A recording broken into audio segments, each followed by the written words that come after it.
this we want to be a very interactive session. So feel free to unmute, speak up, ask questions, or add comments, or put them in the chat if you're more comfortable with that. We really want to learn about your experience at Summit, whether it was in person or virtual. So let's get it started. All right.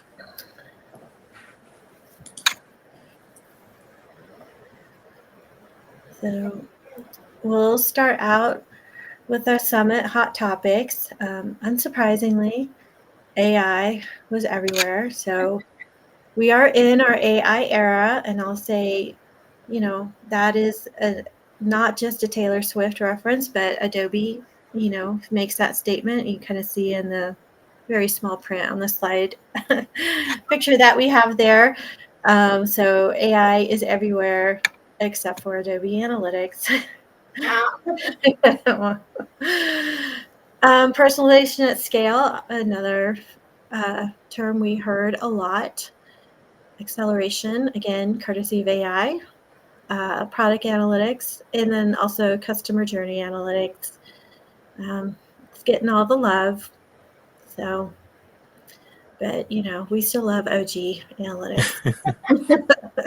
Yeah, and talking about that AI, they had a strategy session on that. So it was like a keynote strategy called Embrace Generative AI to Transform Experiences.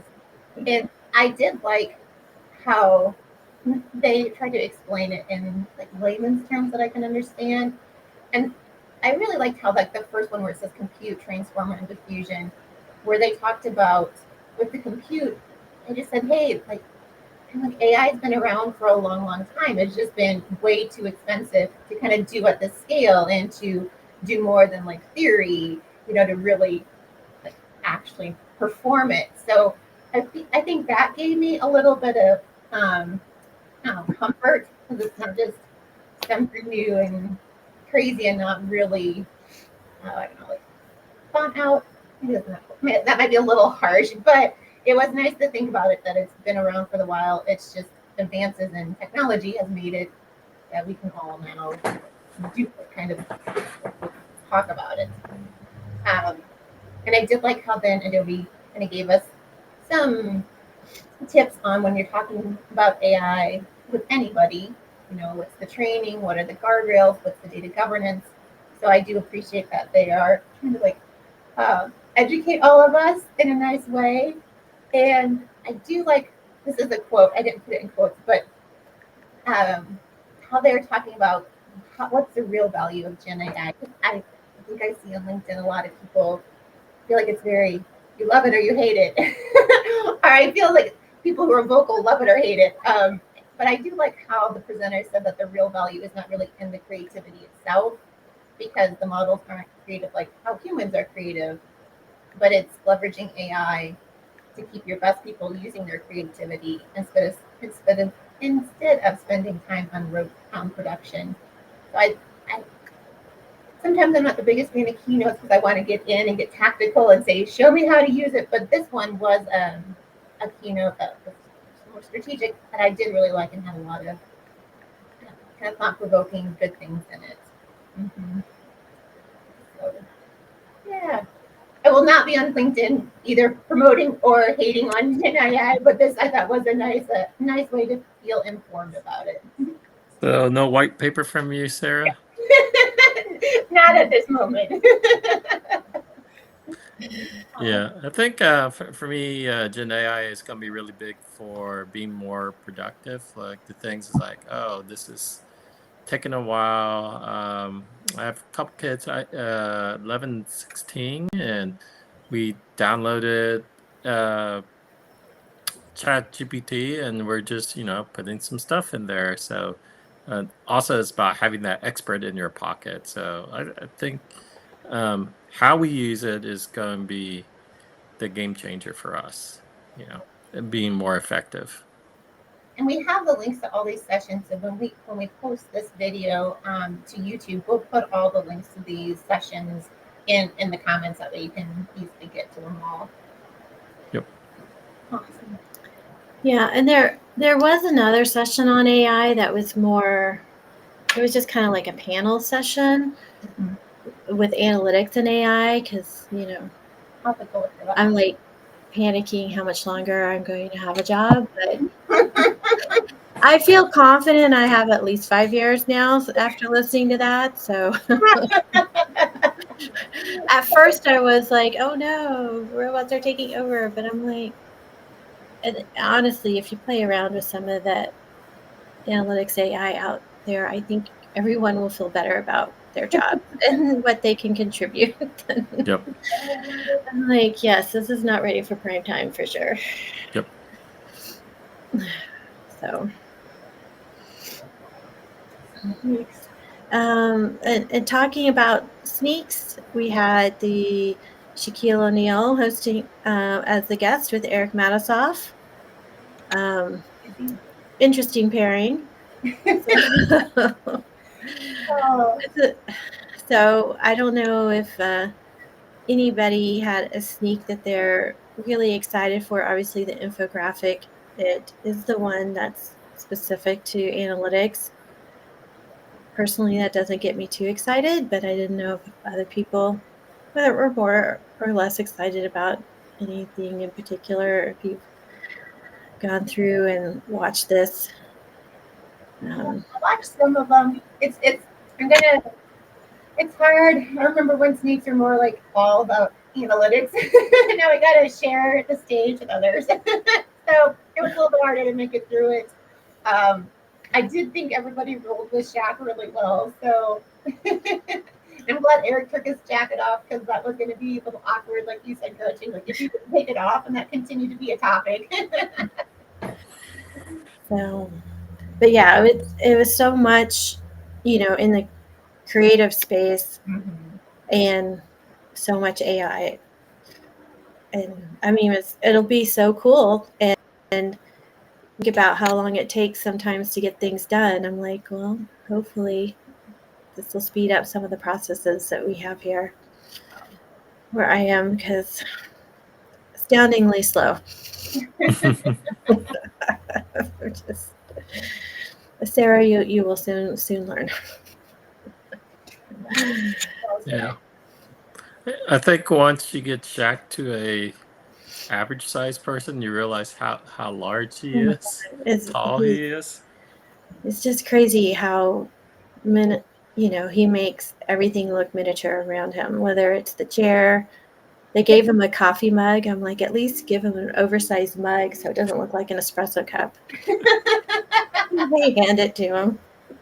Actually, I wish they would give him an espresso cup so you could really So see it could it. look like a tea house, a Yes. playhouse teacup. Mm. Yeah, it was, but I mean, Sneaks is always fun. Yep. Rock stars this year, always a fun session. I really liked the shirts this year. I thought they were pretty cool. Pink Floyd inspired. Yeah. Um, again, CJA is encroaching on, analytics space here when it comes to rock stars. I don't know how I feel about that. Good, that kind of mix.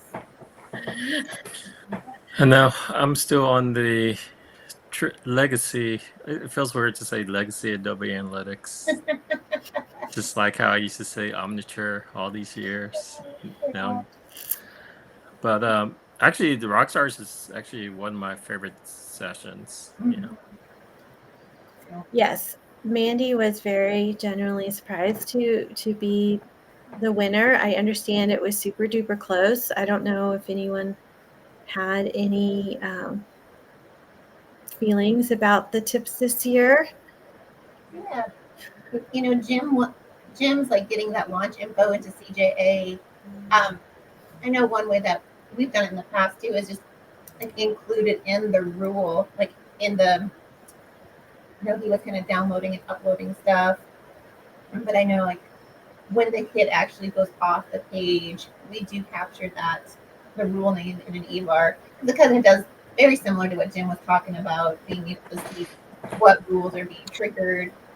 You can see which ones are not being triggered when when you kind of look at the rules within launch itself and then compare and contrast that way. So that, I think it just shows the flexibility of different ways to get info into CJA. And you can even do that with Adobe Analytics, like within launch. You can just grab the title of your rule. You can either do it dynamically or you can hard code it.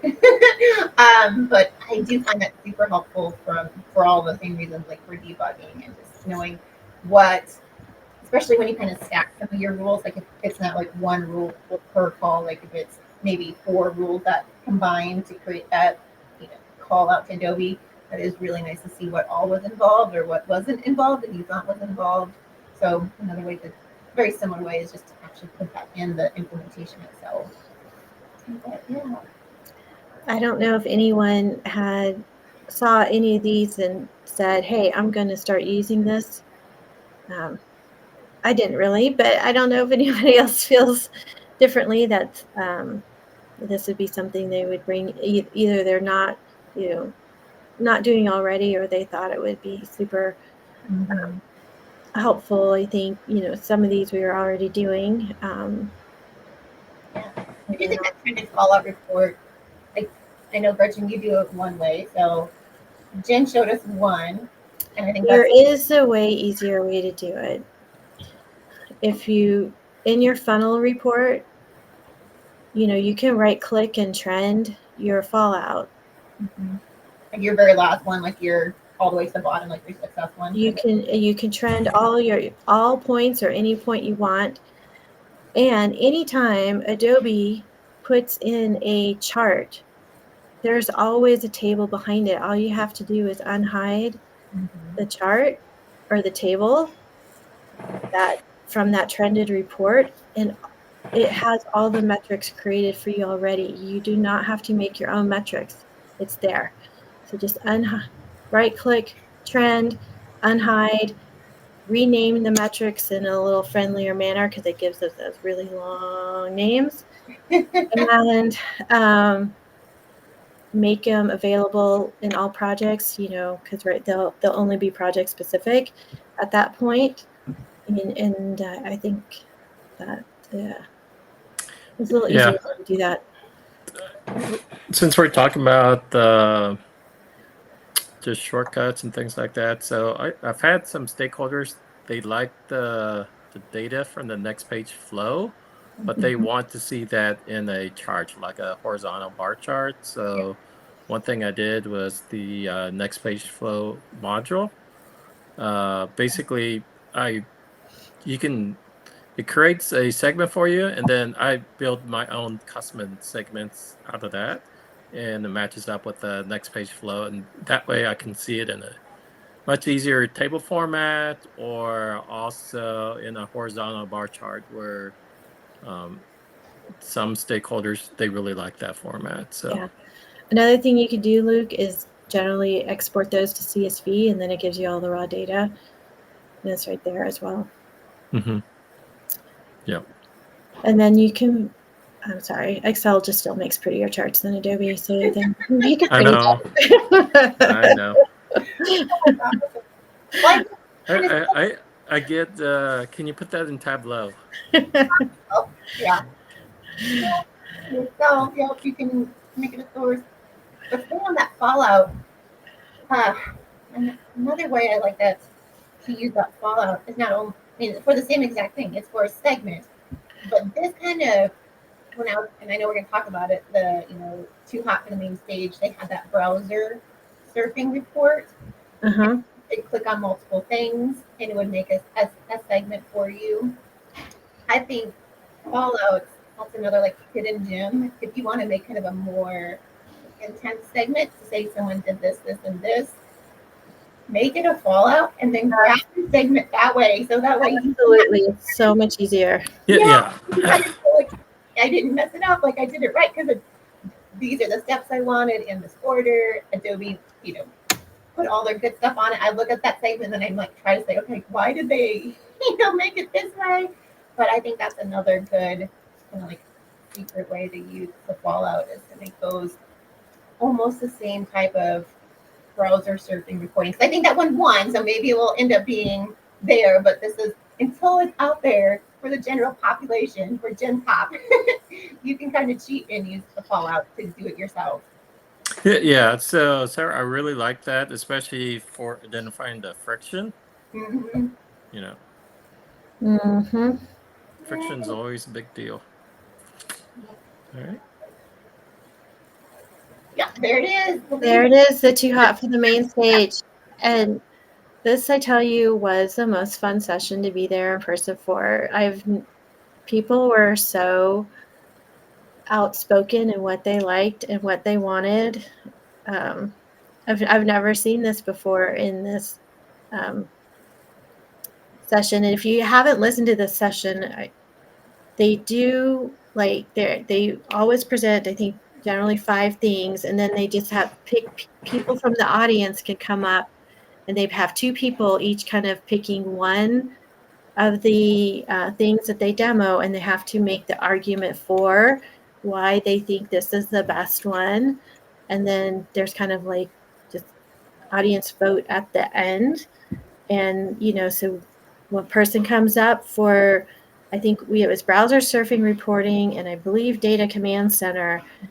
And we had the 2 people come up, and then somebody else jumped up to to counter, and then we had counter versus counter. I mean, there were probably 5 or 6 people who spoke on behalf of one of the 2 things. So it was just, and considering that this was the first session on Thursday morning after Bash, it and it was against Frederick's session. It's a lightly attended, so it wasn't a ton of people there, but it was just very passionate. It got very passionate, so it just made it fun.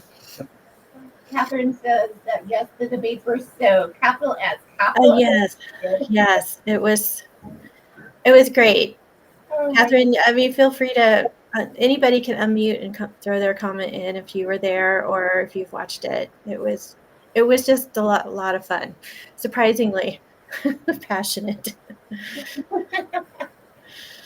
So I think that's a business case on why you want to attend Summit in person versus virtual. You won't get this virtual. No, I watched it virtual. And I thought I made it to the end, but maybe I didn't. I don't I know. think we have cut some of it off at the end there, but it was. I've never seen it like this, and I have mixed feelings about browser surfing reporting. The people who got up from the pros and cons, I'm like, yeah, that's cool. That's a really easy way to make a segment, but oh, it could go wrong so easily. And then guess what? There's going to be 2,000 segments out there like this. There will have to be some type of indicator. Oh man. People are going to go mad with segments. Ugh. So but I mean, it could be very helpful for educating users. Yeah, I'll go back and rewatch that data command center a little bit closer. I got to be honest. I know they tried really hard to make it cutesy, but I just wanted to get to the hard hitting stuff, so I tried to fast forward through the cutesy stuff. But knowing where a data upload stands would be huge. I know I've uploaded some stuff into AEP, and I just have to go refresh and see if it's there, and refresh and see if it's there, and all it says is processing, and I don't know where, are we at 2% or are we at 98%? So I'll have to go back and re-listen to the data command center to see if it would actually give me that. That would be kind of nice, because otherwise I'm just like, come on, data. When's it gonna, I feel like I'm at Vegas, like, when's it gonna hit? When's it gonna hit? Hopefully it doesn't hit and then say there was errors, because that would be bad if I had to do this all over again. Oh, awesome. Right. I know. Oh my gosh, though, I did have to laugh on that Slack Teams integration. Like, for example, the one boss is like, is anybody seeing this? I'm like, oh my gosh, if someone Slacked me that, I'd be like, Mm-mm. Of course we're seeing it. We all got the alert. Like it just, I don't know. It just kind of made me giggle. Their little, oh, banter or fake role playing of that A/B test, that B version tanked it. I was like, oh, but it did make me giggle. Oh, all right, sorry, I digress. All good. All good. Again, CJ getting the love here. But almost all of these are already out there. Just the sneak peek section is the one that's coming. Some of them I knew about, some of them probably knew and forgot about. Yeah, I know when I was listening to him too, I was like, yep, I think I've used some of them. That row deletion I had forgotten it was there. I'm like, oh, that is a handy way just to delete a row really fast, and it throws it up in your filter for you. Yep.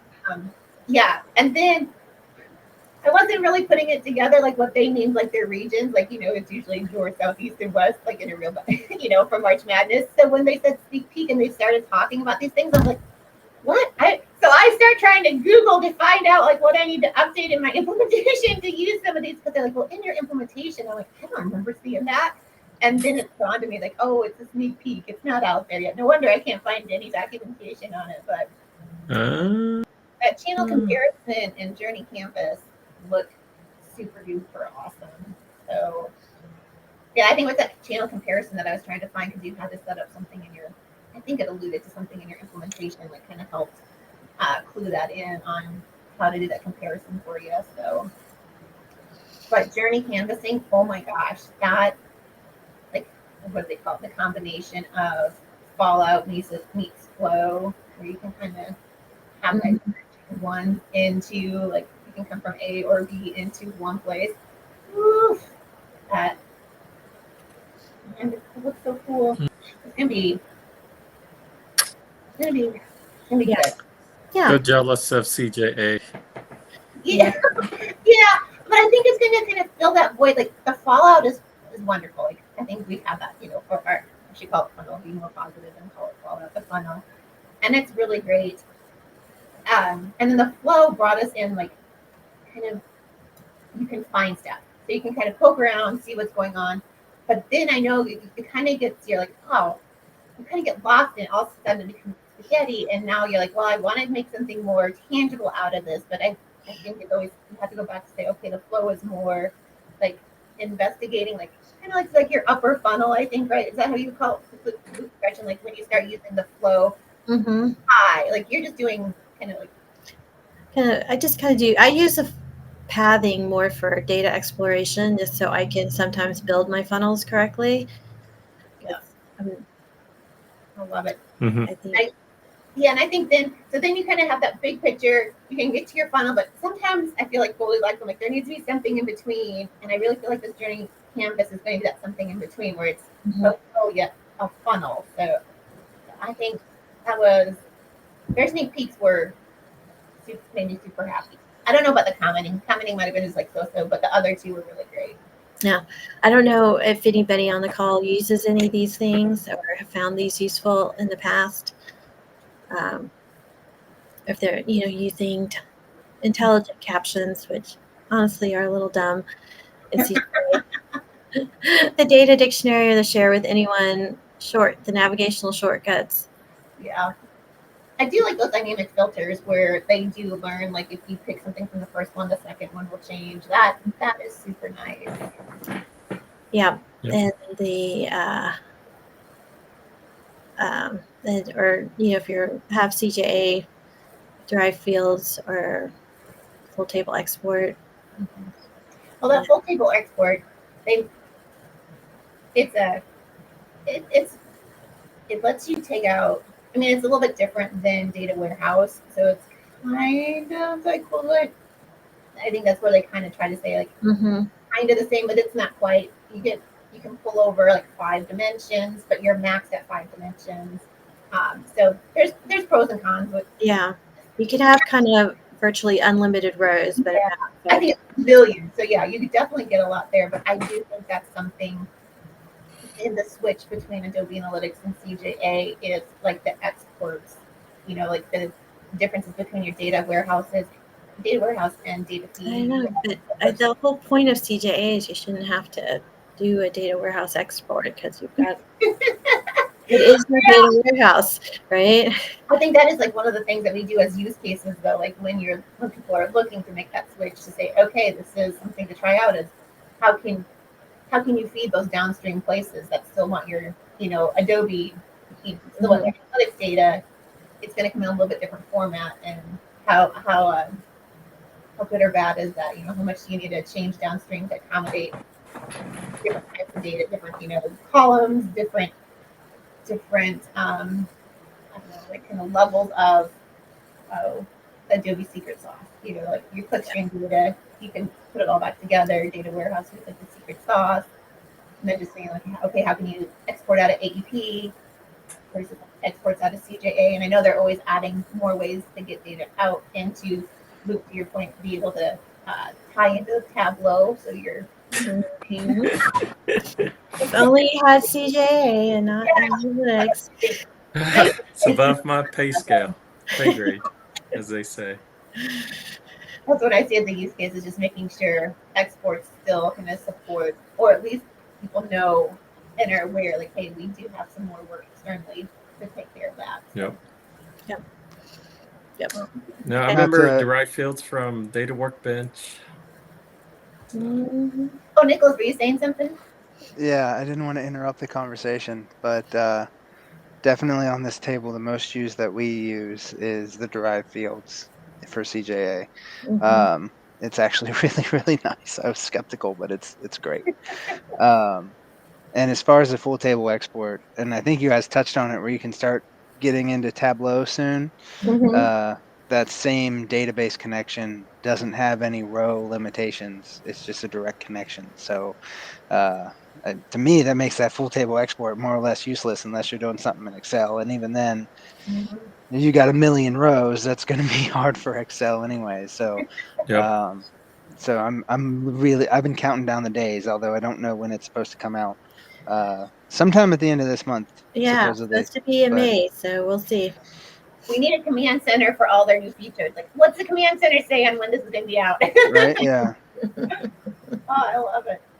Yeah, I think that'll be a game changer for all of our kind of more BI people who know yeah. Tableau and don't want to Well, learn analytics. one of the benefits of CJA is being able to upload offline data Yep. into Adobe. The downside of that is you have to pay for those rows, Mhm. right? So if you have a huge amount of like I work for Kroger, so we've got millions of rows, billions of rows of data for in store that we Mhm. could upload, and that'd be way too expensive, but we can for free now take Adobe data out, put it into Power BI or something, and then connect it. Well, I don't know. They haven't talked about connecting that, anyways, but I'm assuming we'll be able to connect it and then Yep. be able to derive something And outside of and Adobe they are Workspace. also coming out. I think this will be more at the end of the calendar year and I forget what it was called, but where you can just connect your data warehouse tables into CJA without importing them. Uh, what was that called? Um, but that's coming too. So you don't have to dump everything into CJA and you like or into AEP and CJA to be able to use it. They will allow you just to make connections to outside tables, which is another big game changer. Because why do you want to pay to have your data twice? Yeah. Like you said. Yeah, exactly. We're in transition from AA to CJA now, and I actually think they got AA for free for a year or something to pay to transition to CJA. But yeah, definitely a lot of money to double storage everything. Yeah. Yeah. So Very cool. Yep. All right. Right.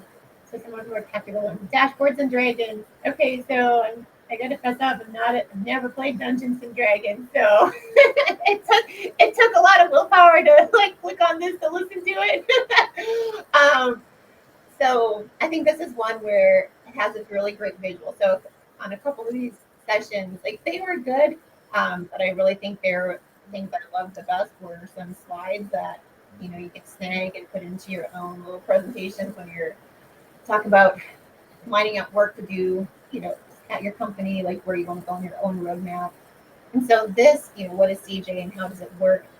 This visual has really morphed. I mean, I remember when the first one came out with Web SDK, where it was just like the red triangle, and it talked about like your SDKs that could feed data in, and it could go out to Adobe products. And so that was originally the triangle, and then eventually they put event forwarding down the bottom. So that was, I feel like, the image that I always thought of when I thought of CJA and AEP. So I still think about that one, but now I think I'm morphing more to this one, where now I feel like I've seen a couple blogs where they've expanded. Adobe Experience Platform is on the left, and then you have like the CJA, like the cylinder and your data views. But now they've added more. They've added that right-hand column, like everything we've been talking about. Like you can pump out to Report Builder, your BI extension. So they've added that in, and they've also added in that identity map, like mapping over in the left. So under AEP, like I always remember data set 1, data set 2, data set 3. That's always kind of been there, but that identity mapping is something I feel like has been added to this ever-growing image, and it is a really nice image. I think it helps visualize something that seems really kind of nebulous and large. So I really enjoy that. It's really hard to visualize stuff for me. And this identity mapping, there are a couple of sessions that we listen to where they do talk more about, there's some field-based stitching that's already out there. They talk about the identity graph that's upcoming. And then they even talked about like partner IDs. So I feel like that identity mapping is now, I'm hearing more and more about that. So Dungeons and Dragons, it was Dungeons and Dragons, and you probably love that. And I didn't play, I'm like, I kind of get the idea of it. I'll have to go back and just go find the tidbits. I feel like the storyline was longer than the tidbits. So I want to go back and like slow-mo the tidbits to learn, especially a couple of the last ones. Those seem to go by really fast. Yeah. But I think Fani agrees with you. Oh, good. Oh, gosh. I'm so glad because all right, because I felt like I'm like, oh, people are going to hate me for saying this, but I think so hopefully we have this visual, and then we'll have to kind of wish there was like a takeaway, like here are the tips that were shared without all I like it, the gaming banter. Yeah, there would be a heated debate at the end of this dungeons and dashboards and dragons if I was there in person. Yeah. I think Trevor Paulson always has a little theme going with one of his sessions, so I think he just went deeper into it this time than he sometimes does, or it was a little more foreign, so it was harder to connect to for some of us. So yeah. But generally, you don't want to miss a Trevor Paulson session, I would say. He generally has good ones. So yeah. Thank you. All right. And this was another one where it was definitely strategic, that 2024 power couple, your tech stack and CJA. I mean, it's near and dear to like our hearts because like Luke, you're originally from Kansas City area, Gretchen, I am the Kansas City area. So we totally understood that Travis Kelce and Taylor Swift that they're going after here, the Swelsey, the Swift and Kelce.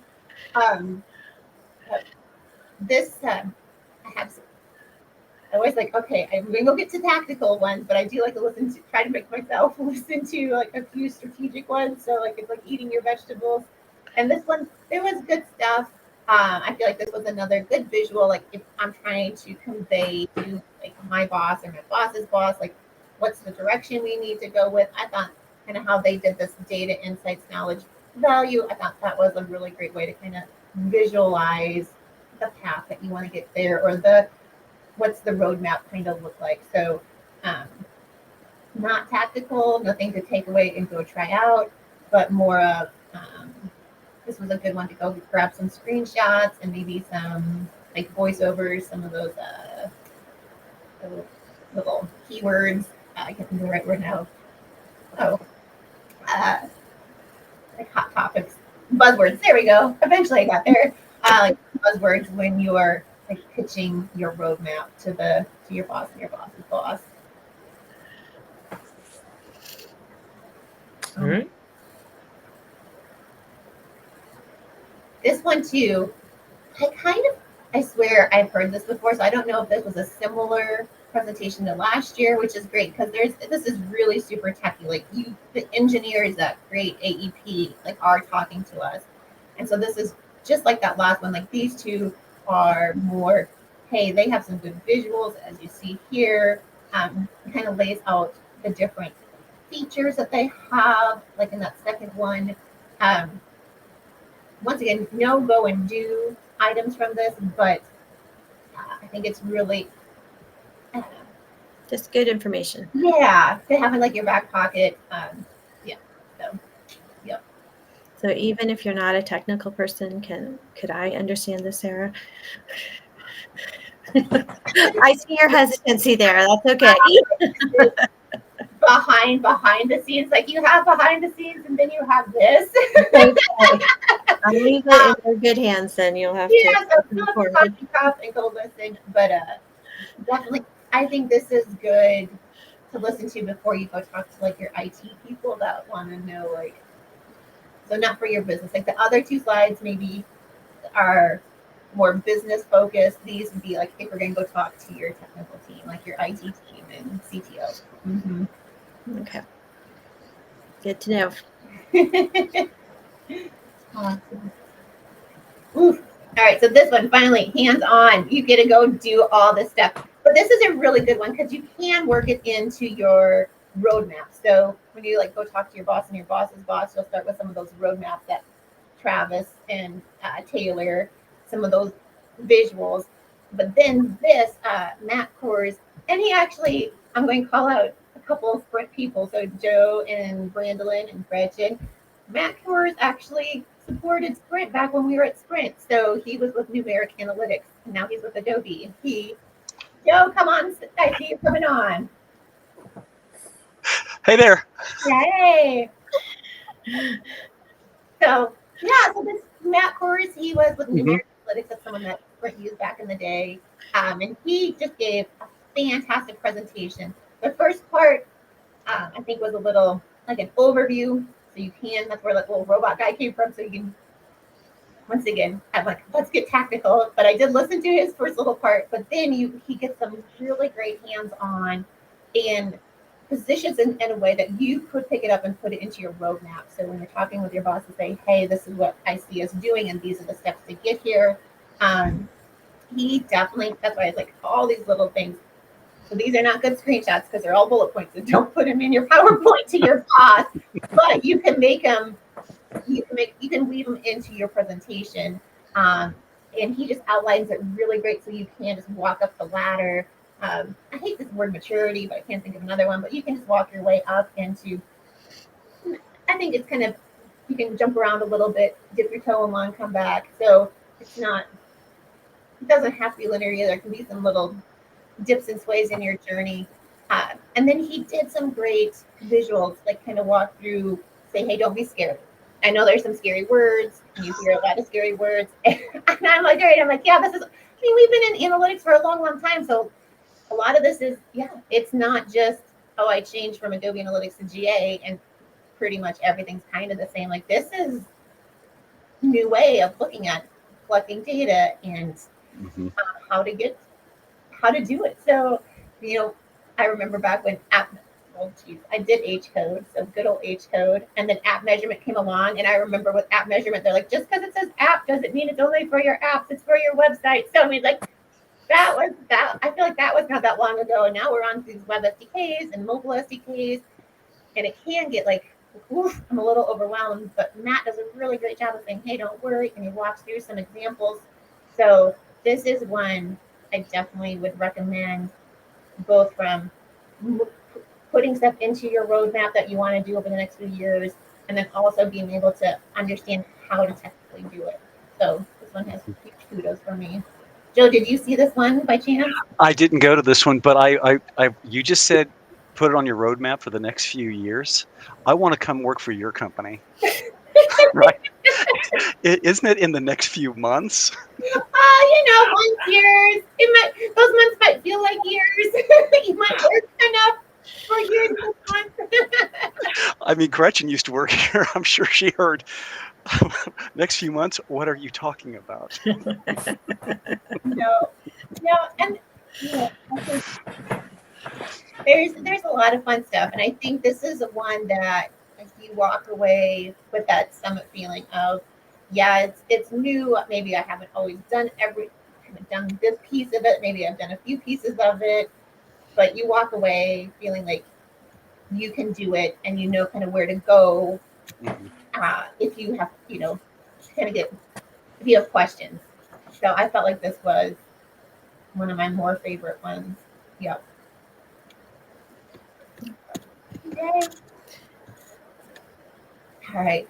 So data views. So yep, we're definitely in CJA because we're talking data views, and it's talking about unlock the power of advanced reporting and configuration in CJA. And so Nicholas, you'll have to jump off mute too and talk on this because this was a good one. I liked it.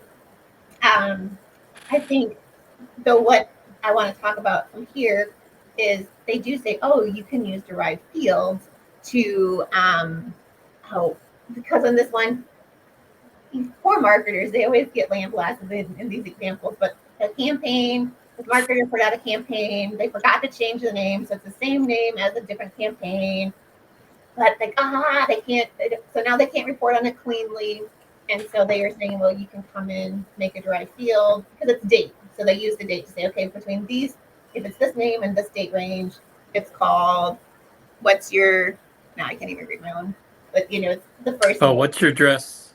What's your address? And then if it's between this time frame, they give it a different name. Yep. And Floral print dresses are here. Awesome. Thank you, Luke. Your eyesight's better than mine. No, I have the big screen. Oh. Trust me. My eyesight isn't that good anymore. And I refuse to wear bifocals. The true statements. You don't have to share that much. I love my bifocals. And even better, I have what they call, I didn't even know this was a thing, office progressive lenses. So they're bigger, made for, looking at your computer all day. I can't drive my car in these, but I can see far at the top, but I'm not going to drive my car with this. That's good. No, I keep on telling my optometrist, really no bifocals. No, office progressives, the way to go. So much better. Life game changer. Yeah, that's probably the best tip I've heard on this whole call. Because I'm sitting there going, what? I'm like, I had to hear this from my sister-in-law. Why does my ophthalmologist not tell me about these things? And they're so great. They're just so perfect so these are my inside the house glasses, and then I have my outside the house glasses. And there have been a couple times where I've had to turn the car around and come back and get my other glasses because I'm not used to switching glasses yet. So. Well, this is kind of vice versa. So we're comparing two things. Like you guys are comparing your glasses. I'm going to compare filters and derived fields. That's why I need Nicholas off because he said he's done derived fields and loves them. And I do too. So I'm not knocking derived fields. I think they're awesome. Use them for a lot of stuff. But sometimes I'm like, you don't need to have derived fields. Just use a filter. And so I feel like this is one of them that it could be a filter because aka segment, because you can put date ranges in a segment. Yeah. So, and knowing that are maxed out on, you only can have 100 derived fields per connection.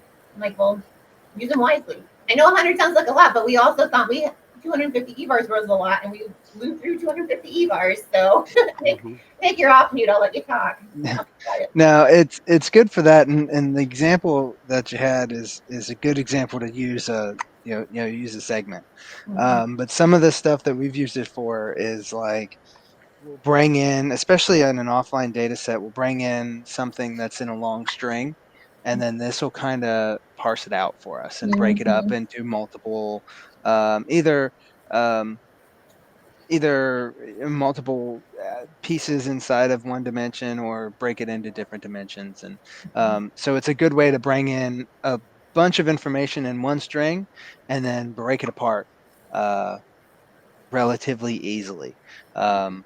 So I mean, that being an example. Another is like just grouping things together, like you said before. If it's, I've got these 30 different pages that are really all the same, but I want them to look the same. So it's, in reporting, you can do that. I use that for uh, was it fulfillment methods here at Kroger. So because there's 4 different kinds of delivery. There's like expedited delivery, and then one with a different carrier and all that. So we'll group all those together, because I don't care what kind of delivery, I just care that it's delivery.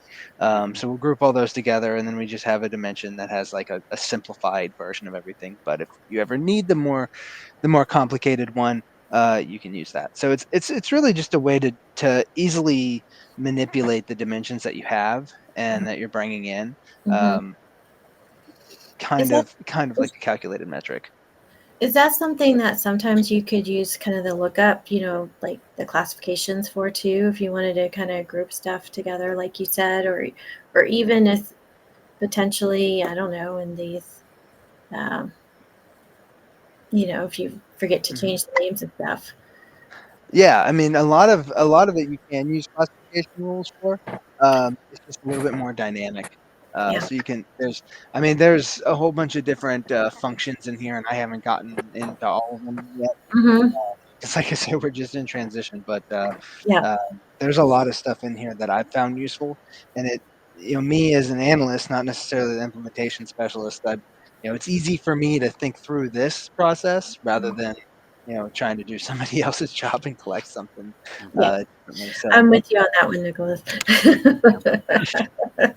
And I do think like later on they do talk about like, if you did this as a derived field, you could, like to your point, as a dimension, you can use it in different visualizations. Like you can flow it as a dimension, but you can't flow it as a segment or a filter. So I do think it's that fine line of how am I using it? And I think my first reaction is let's make a filter, versus let's go make a derived field. But it's nice to know that they're both there, and you could obviously go back and forth. You could start as a filter, but then be like, oh, I really want to like flow this, and then jump over to a derived field. So the thing for me is there's a handful of like power users for Adobe here, and then a lot of people who kind of look at it and can do a little bit. And making a derived field, you now have something to pull over. You don't have to remember, oh yeah, but put this segment over top of it, or break it down by these segments. We can just drop this field in there. So that's one of the things I really like about it. It's just a little bit more straightforward for some people that aren't as versed in the tool. and I think that as a pro, like a lot of people have said that too. Like as a dimension, it's easier to see it there and pull it over, and for people to understand how to use it. So even though I know you can use filters as dimensions, it's like it can be a little foreign. And so I agree. I've heard that as a big pro too. So plus if you build one, you can reuse it later. So you can use it in another derived field. So if you build a derived field, you can pull that over and use it as a jumping off point for another one. And it just kind of pulls all those rules in, and you can see them and edit them. So it's pretty handy little. I guess not little, but it's pretty handy tool. True statement. Yeah. Do you guys see? Derived fields being? Well, it's definitely like processing rules on steroids. But do you find the derived fields approach simpler for you than the processing rules? I know I do. I think so. I think that they're more, like I said, they're more dynamic, and to me, it's more straightforward. It's more, it's the way I think more than the processing rules. So I like this better, and I think it'll kind of edge out a lot of what people are using processing rules for as people get more used to it. But we'll see. Yeah. On mine, when I did some derived fields, I there's caps. Like you can only pull over like the if then. You can only use that component like 4 times or something in a rifle. Like when you start pulling those things over to use them, they do have caps within a derived field. Like you can only use. Now I don't have them all memorized, but like the case statement, you can only use it X amount of times in one derived field. And so on some of that, I was like, oh, I'm going to rethink how I want to do this because I've hit my max of how many times I can use that function, in my derived field. So now I'm like, okay, well, how else can I get there from here? So part of me is like, just give me a custom code field. No. So, Yep. but yeah. All right. Going to move on.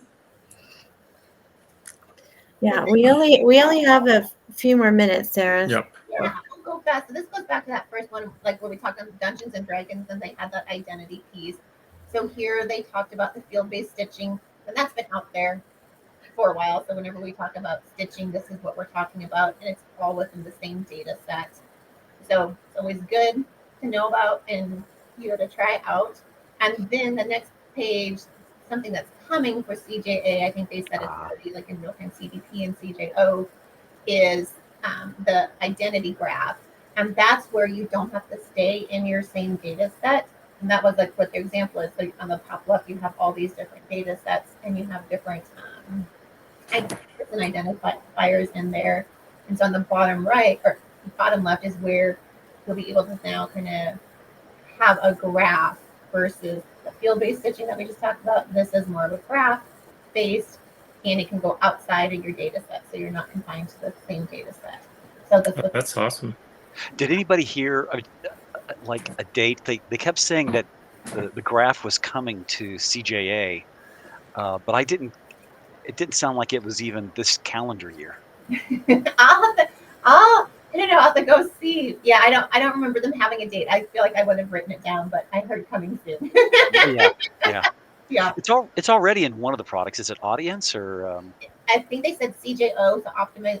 Oh, yep, that's it. Journey Optimizer. Yeah, those two have it. Yeah, there's no audience anymore, right? Yeah, that's right. Yep. Come on, Joe. Sorry. Stay on top of your revolving Adobe products. Exactly. And then this was a good one on the cookie list. We've been talking about this for the last 3, 4, 5 years. And this They delayed it again. Yeah, the first and third party. Now this was another good slide at the top left where what does it mean like when you're talking to your boss or your boss's boss. And then the bottom right is where we got tactical in this presentation with the first party and third party cookies. And so yeah, if you move on, they talked about to the next slide, please. The first party, like your ECID, it can be impacted because it does use AAM, so Adobe Audience Manager. So when you see that Demdex, that is used on your ECID. So that's why they're kind of pushing for that first party device ID. So that is your first party and identifying within Adobe Analytics. And then they talked about third party cookies. So this is now we just talked about field stitching, identity graph, and now we're talking about third-party partner IDs. So partner IDs is another way to bring data in.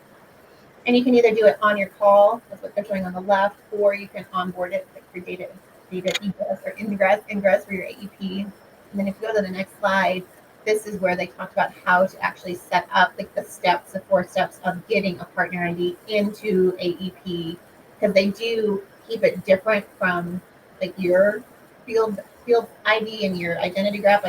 They keep partner ID over here and kind of separate, and they talk about why they do that and at what point do they take partner ID and get it closer to your IDs that you're collecting. So this was a good one that Rudy Schempert and another person did. I can't remember what person's name, but this is one to watch. Thank you guys.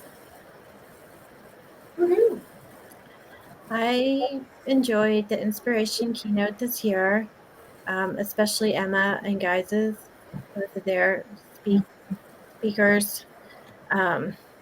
So I encourage you to listen to this as well, or at least fast forward through parts you like. So at least listen to Emma and Guy. And I don't know. I think we might we've got a small enough group. We can just ask people. You don't have to vote. But if there are some topics that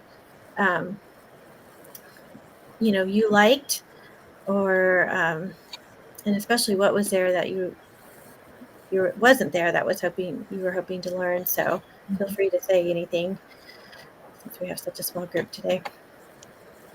I definitely went with a view for CJA again. Mm-hmm. We're getting the stack here at HR Block, and the session I found personally most interesting was the Authors of Adventure session. It was very well presented. So think Dungeons and Dragons, but way more succinct. And I have that on my list to watch. I'm glad you said it's a good one. yeah, Yeah. the golden nugget for me is that virtuous circle that we're going to ultimately have, where we're going to use audience or journey optimizer. Oh, I'm sorry. Yeah, Yep. we'll create the journey. The journey metrics are going to be available up in CJA. We'll be able to do some analysis in CJA and really drill Mm-hmm. down to find a golden segment, somebody to retarget, and then publish an audience from within CJA back up to the cloud to be used to start another journey. It's that second pass through CJA where you're drilling down for the retargeting audience. I think that's the gold. If people can figure that out, Mm-hmm. Mm-hmm. and Gretchen, we don't have that muscle here, right? I mean, I think a lot of places don't, so it's not Yeah. just you. Yeah. We don't have it here either. So Yeah. Well, when you start lifting weights for that, you let me know, okay? So yeah, I mean, I try to learn a lot about CJA as well, because we do actually have it here where I work.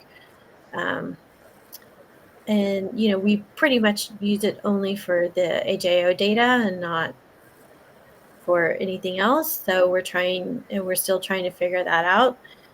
So Okay. And I think let's skip this one and go to I think we want to make sure we have a little bit of time, just to let everybody know, if you have what it takes to be a champ, if you want to apply for the Adobe Analytics Champion Program, applications are open. You've got about 3 weeks left to put your application in if you are interested in. Sarah, Luke, and I have all been either current or past champions, and so it is fun. You get to geek out with people who like to talk about this stuff that we like to talk about, which can lead to awkward conversations at the dinner table if you try and hey, guess what I did today? But here you get to meet people who will totally enjoy those type of conversations. So. Yeah, and they're also combining the championship program with Marketo and I believe it's AEM. Yep. So it's not just Adobe champions you'll be meeting. You'll be meeting all kinds of other champions. So I would highly encourage everyone to apply for it. The actual application itself isn't that long, but what you put down, is going to be really helpful. So. Yeah. So like I said, that's fun. And they do, as they do a lot of things at Summit for the champions, this year. And I think Luke, you were there last year. Yep. So yeah, I got to meet some of the Marketo champions when I was there. Yeah. So it was, it's fun. I think everyone, Yep. And especially us reporting data people only, we got to represent, because it's all those technical people who are just Oh no. So okay. I think that's the last slide, right? Yep. Yep. So it's been super great. Yay. Yeah, we'll get this posted on there. We'll get the links. I know I don't have the links in for everything yet, so we'll get the links on for everything Yep. here. So get this posted. So I get out there and their sessions we've talked about. I have a couple sessions out of this that I need to watch. I know. So get out there and watch some more sessions. All right. I know we went a little bit over, but appreciate everyone hanging in there.